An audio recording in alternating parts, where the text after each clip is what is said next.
We often believe that to improve our lives, we need to find that one magical video or piece of advice that will change everything.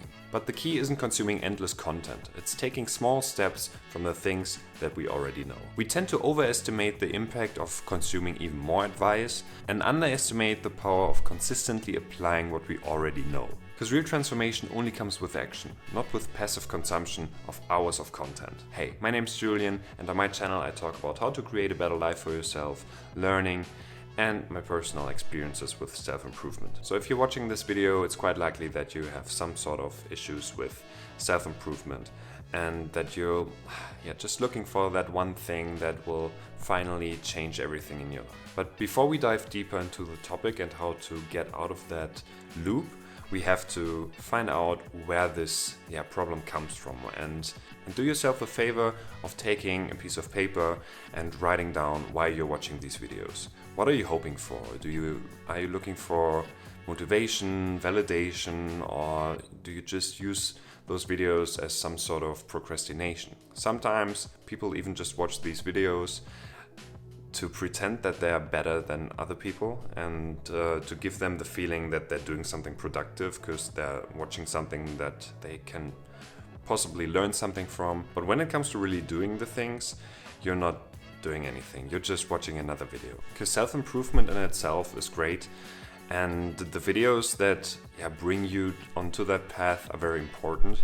But as soon as you are on that path and you know a few things, it's really important to take a step back and put the videos aside and really focus on your life, because that's what all of this is about. Self-improvement is not watching self-improvement videos. So if you're thinking about this now and you notice that all you do when you say you're self-improving is consuming content, then really ask yourself if this is the right path that you're on. If you don't know if you have a problem with this, it's definitely helpful to look at some signs of overconsumptions, which can be basic forms of anxiety, feeling inadequate, and just having a bad mood, because you feel like everybody on the internet has it more together than you. And what a lot of people have that get into self-help is this analysis paralysis cycle, which starts with the desire to improve ourselves, which is quite natural. And I feel like a lot of, especially men, have that feeling that they want to improve themselves for so many different reasons. And then, of course, we see it on YouTube or read a book, and then we consume a lot of self-help content. And we begin by watching these videos, reading books, and just generally trying to find the best advice possible out there. But the more we consume, the more we are overwhelmed by the things that are out there, because there's so much, and every day there are more videos that are telling you what to do, what's correct, what's not, what's the best advice out there, and you're just getting overwhelmed by everything. But this paradox of choice just doesn't lead you to making the best decision because you have all the advice out there. It just leads you to a fear of the wrong approach. And this fear results in inaction, where we end up doing nothing because we're stuck in indecision. And that inaction can take a few hours, days, weeks, or years, who knows? Because you told yourself, man, I tried self-improvement, I watched all the videos, but it didn't really work out for me.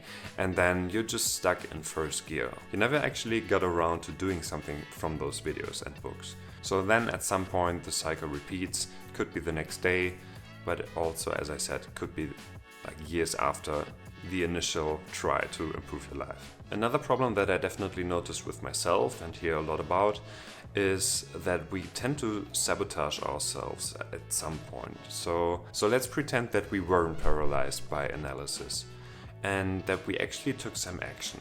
And you look at every single thing that all the people on the internet say that you're doing wrong. And what happens next is that you try to change everything at once. And that way, self-help becomes self-sabotage. You're starting to notice all your flaws that you want to change, and you're trying this and that all at the same time. And you're trying to implement 10 different habits at the same time, not sticking to any of those long enough to actually see any change. And at that point, it's very easy to drop self-improvement altogether. When you're trying your hardest for a week, 2 weeks, a month to change up your whole life, and you don't see the progress that you want to make, and then you're just dropping everything, saying self-improvement sucks, it doesn't work for you, and then you're just going back to watching YouTube 10 hours a day.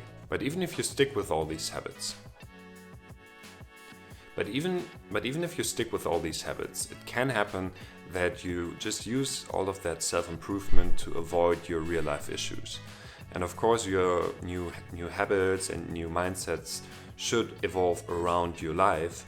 But sometimes some people tend to just focus on themselves and cut off all the relationships that they have, cut off all the responsibilities that they have, or refuse to take up any new because they're just focused on themselves. And I personally think that at that point it can become quite dangerous, and you're not focusing on becoming a better person in general that can communicate well and be social with other people, but you're just becoming this kind of hermit who cannot talk to normal people and becomes very, very obsessed. And I think at some point you have to find a good spot where you think, yeah, okay, I'm doing my self-improvement, but it's not my whole personality that I'm trying to become a better person.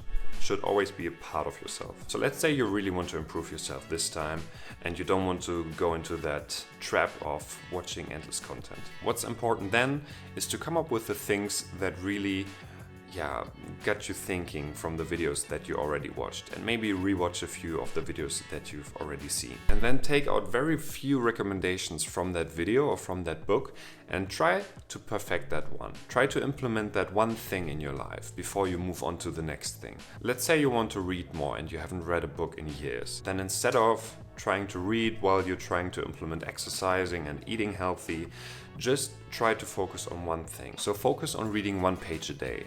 And only if you've done that for multiple weeks and it really has become a habit and you notice that you want to read, then you can think about implementing the next thing, like eating healthy, quitting smoking, or whatever it is. It is your own life, you can decide. Pick one advice that you really like and then don't watch any other self-help videos on the topic.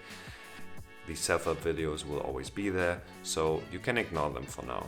Just watch 1, 2, 3 videos and then see what kind of things you want to implement in your life. So as a final thought, I really like the spectrum from active to passive when it comes to self-improvement. And of course you need a little bit of passive self-improvement. You need some input to just to learn from people that are on another step in their journey. But especially at the beginning, I think after you've passed that noob stage, you really want to act out and give yourself the opportunity to put some of the knowledge that you've learned into practice. So now we talked a lot about how to get away from watching too many self-improvement videos.